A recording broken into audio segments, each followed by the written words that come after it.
Good morning, students.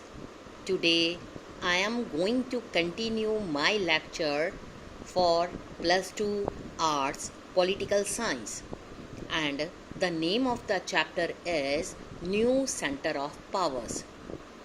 Yesterday we have studied about the European countries. Let us start with some timeline of European integration. 1951 April. 6 West European countries, France, West Germany, Italy, Belgium, Netherlands, Luxembourg, they signed the Treaty of Paris establishing the European Coal and Steel Community ECSC.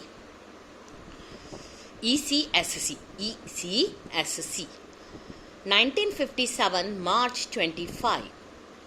6 countries signed the Treaties of Rome establishing the European Economic Community EEC and the European Atomic Energy Community Euratom. 1973 January.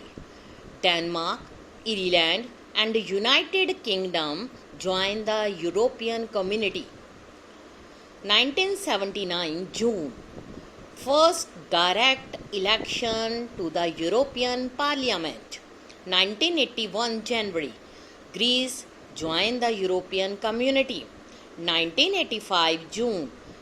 Schengen Agreement abolishes border controls among the EC members. 1986 January. Spain and Portugal joined the European Community.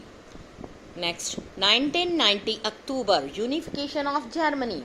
1992 February 7, the Treaty of Maastricht was signed, establishing the European Union. 1993 January, the single market was created. 1995 Austria, Finland, Sweden joined the European Union. 2002 January, Euro, the new currency, was introduced. The 12th European Union members. 2004 May, 10 new members: Cyprus, Czech Republic, Estonia, Hungary, Latvia, Lithuania, Malta, Poland, Slovakia and Slovenia इन्होंने European union को join किया. 2007 January, Bulgaria and Romania joined the European Union. Slovenia adopts the euro. These are the timelines of European integration. Let us start with the next topic, that is Association of Southeast Asian Nation, ASEAN Asian. अगर हम political map of world की तरफ देखेंगे तो सबसे पहले ये हमें पता लगाना है सदर्न ईस्ट रीजन एशिया के उसमें कौन सी कंट्रीज आती हैं. Before, during second world war जो एशिया के रीजन थे वहाँ पर they suffered the economic political consequences of repeated colonialisms, both European and Japanese. End of the war, it confronted problems of nation building, that is the major challenge.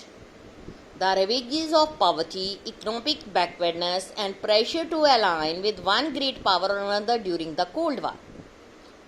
Different countries ने जो super power blocks में आती हैं उन्होंने छोटी छोटी countries के ऊपर प्रेशर डालना शुरू कर दिया. This was a recipe for conflict. The countries of Southeast Asia could ill afford. Efforts at Asian and Third World unity such as Bandung Conference, non-aligned movement, ineffective हो गई in establishing the conventions for informal cooperation and interaction.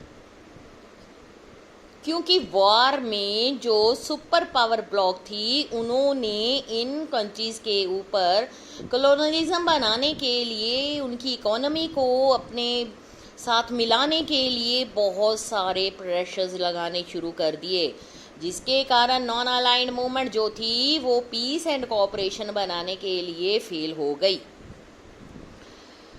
Hence the South East Asian culture जो है nations, उन्होंने alternative establish करनी शुरू कर दी, Association for South East Asian Nations.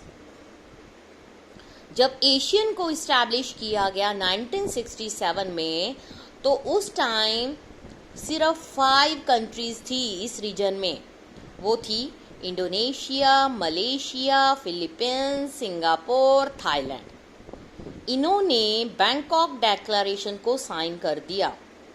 जो ऑब्जेक्टिव थे एशियंस के, वो मेनली कंसर्न्ड थे to accelerate the economic growth through the social progress and culture development. Secondary objective था एशियन का कि रीजनल पीस को एस्टेब्लिश किया जाए, स्टेबिलिटी बनाई जाए जो बेस्ड होगी rule of law and principles of United nation charter.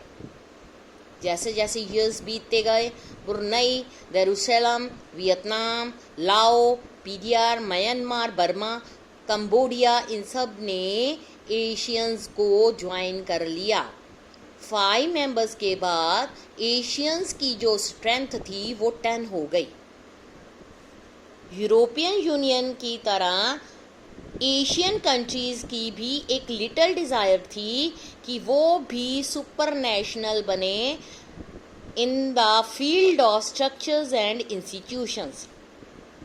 Asians country ने सेलिब्रेशन की जो नोन है इस टाइम, उसको नाम दिया गया है एशियन वे।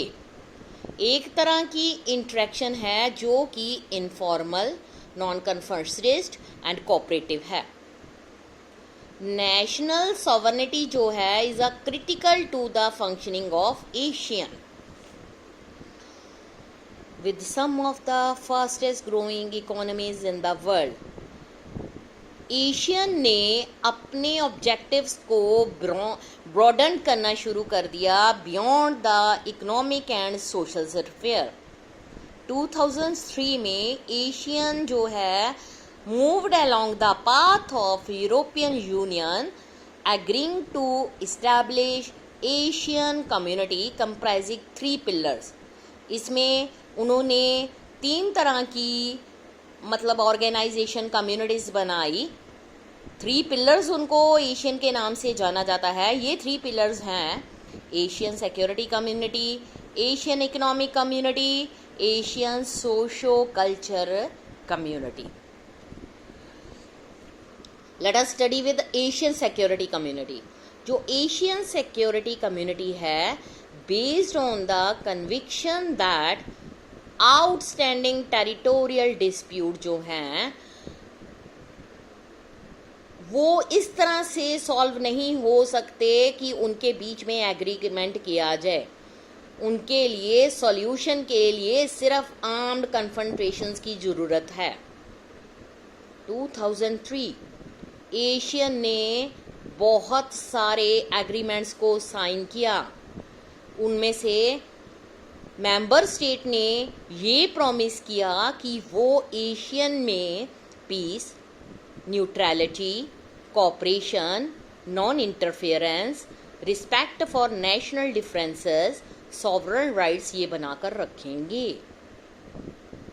एशियन रीजनल फोरम ARF ये 1994 में इस्टेब्लिश किया गया। ये वो ऑर्गेनाइजेशन थी जो सिक्योरिटी एंड फॉरेन पॉलिसी में कोऑर्डिनेशंस बनाकर रखती थी। Asian was and still remain principally an economic association. Asian region as a whole is much similar economy compared to मतलब US, यूरोपियन यूनियन, जापान। इसकी जो इकोनॉमी थी वो फास्टर ग्रो होने लगी। This account for the growth in its influence both in region and beyond. The objective जो ASEAN economic में community था वो था एक मार्केट को क्रिएट करना, प्रोडक्शन बेस बनाना विद इन एशियन स्टेट्स